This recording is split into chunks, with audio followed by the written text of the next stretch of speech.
Jocko, I am a chronic excuse maker. How do I stop making excuses and get things done?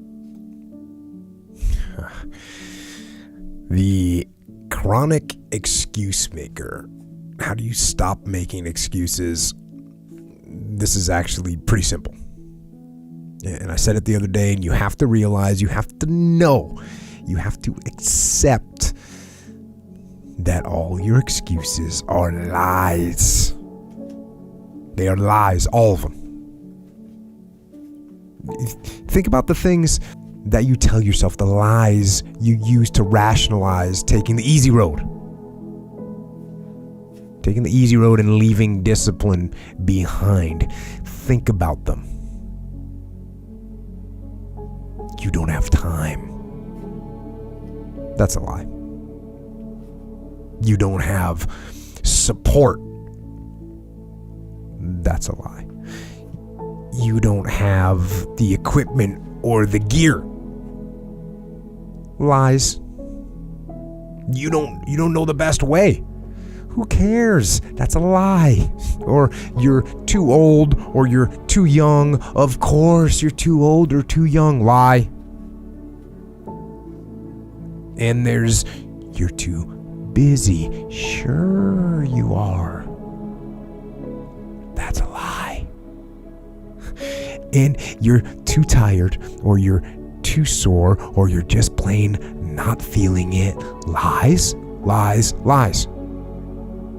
And the list goes on and on and on. And it doesn't stop if you don't make it stop. So recognize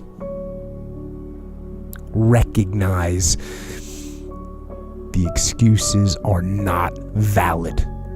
They aren't. They're trumped up. They're conjured up. They're fabricated. They're lies. And how do you stop the lies? You stop the lies with the truth. The truth. The truth will set you free.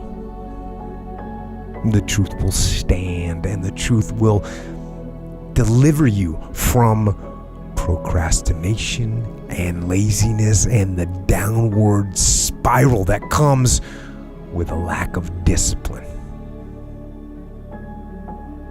So don't believe the lies, believe the truth. And the truth is, you have time.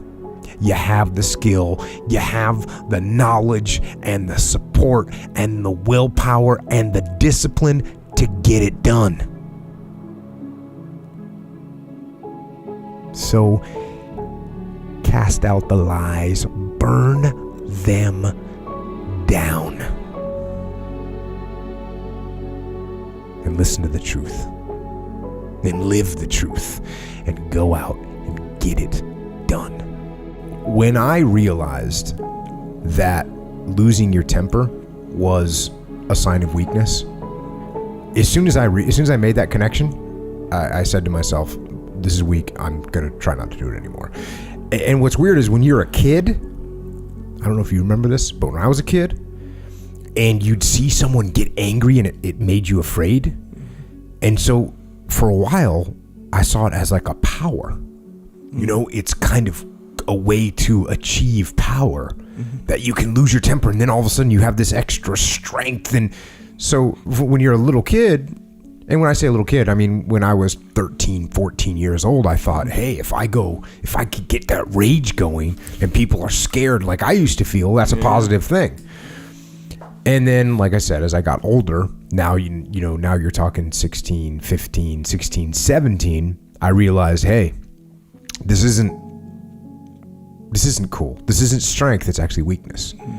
And when I realized it was weakness, and I didn't realize that overnight, but I started getting the idea that that was weakness. And now when you see someone that is in control, and even when bad things are happening, they're standing stoically saying, okay, let me take another look at that and I'll get it done. You know what I mean? When they're just, okay, then you realize, okay, this guy's really unflappable, which is a lot more impressive. Yeah. So again, you got to be able to detach from this and I like to take pride in the fact that I'm going to keep my cool no matter what happens. And definitely once you're in the SEAL teams, you definitely want to be that guy that's keeping your cool no matter what's happening. Yeah. Whether it's people are doing the wrong thing or you just want to be the guy that's, hey, okay, come back over here. We need to redo this. You just want to be that guy.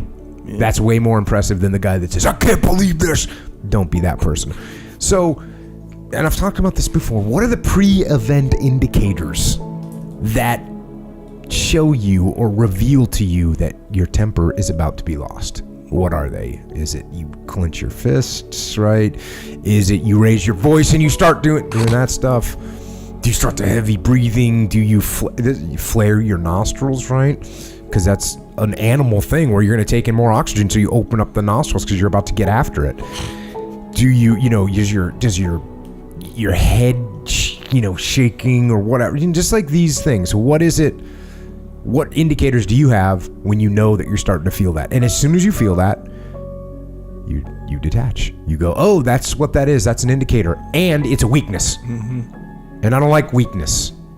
So I'm not going to allow it. And then, take a breath. I say, you know what? Here's a good one. You want to get through that moment? Mm-hmm. Nod your head slowly in the affirmative, right? So when someone's telling me something that's making me mad, I'll just slowly nod my head like, I understand. This is the way things are. I accept this. And this is, I'm calculating what my next move is going to be. And then, you see whatever, guys will count to 10. You tell your little kids that. Tell your little kids when they start losing their temper, you need to count to 10. Count to 10. Count to 100. Count to 1,000, whatever it is you got to do, and get control. Because, like I said, if you're losing control, it's not strength, it's weakness. There's one more little topic that I wanted to bring up. And really, it's another question that I got at Jocko Live. And I got this question or a version of this question a couple of different times. And they all couple different versions of this question, but the same question. And the question is something like this, something along the lines of, I've been pretty successful at this point in my life, and I'm having trouble finding the motivation to take it to the next level. So, it's like people that say, oh, so you make decent money. Yep. Yeah, we're doing really well. And you're working out. Yep. I'm healthy. Yep. I'm good. Your family's taking care of you. Yep. I'm good time with my family. But you're not able to get the extra workout. You're not, you're skipping some days. You're not eating great. You're not making the calls that you need to make. You're not expanding your horizon. That's what's going on. Right. And so that's what we're getting at. We get someone that's sort of in a good spot, kind of across the board. Right? Kind of in a good spot across the board.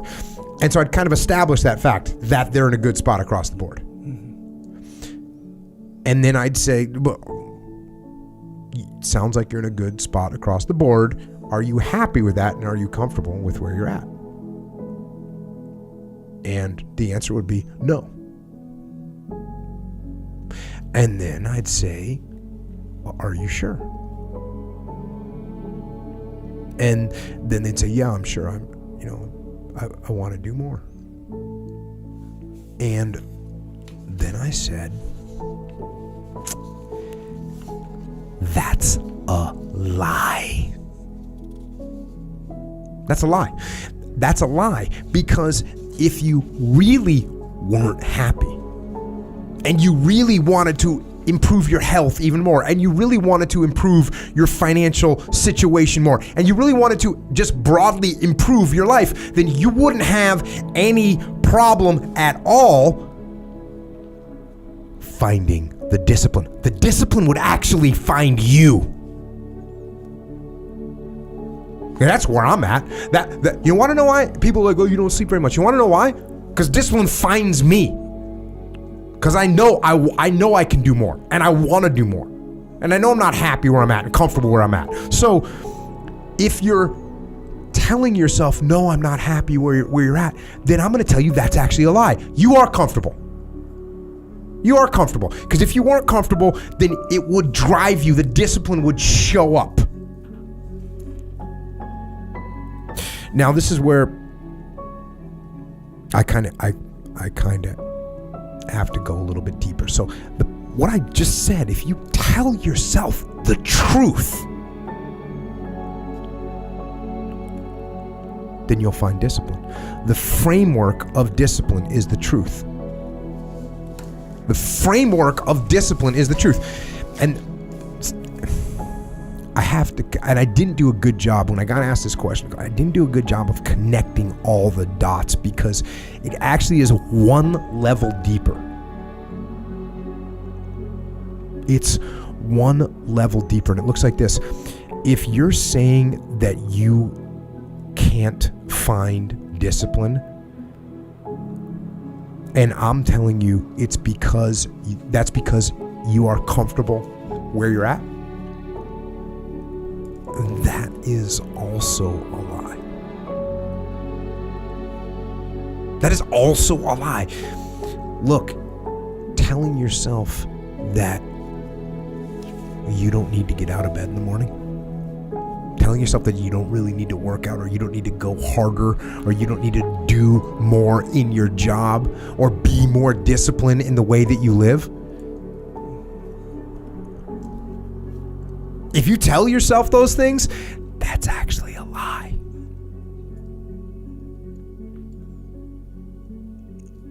Because the fact of the matter is, think about this, the fact of the matter is that you're not comfortable. You're not happy. You're not okay with where you're at, because that's why you're asking this question right now. You're asking this question because you know you can do more. You know you can be more. And that's the truth. That's the truth. And it eats you up, and it makes you ask these questions. Ask the question to me and ask the question to yourself. And the answer is the truth. You know it, I know it, we all know it, that the framework of discipline is the truth. If you tell yourself the truth, the real truth, the absolute, categorical, unconditional, unabated, unmerciful truth, if you do that, you will find discipline. Discipline equals freedom. Discipline is rooted in the truth. The truth will set you free. And what does that calculus work out to? Discipline equals freedom.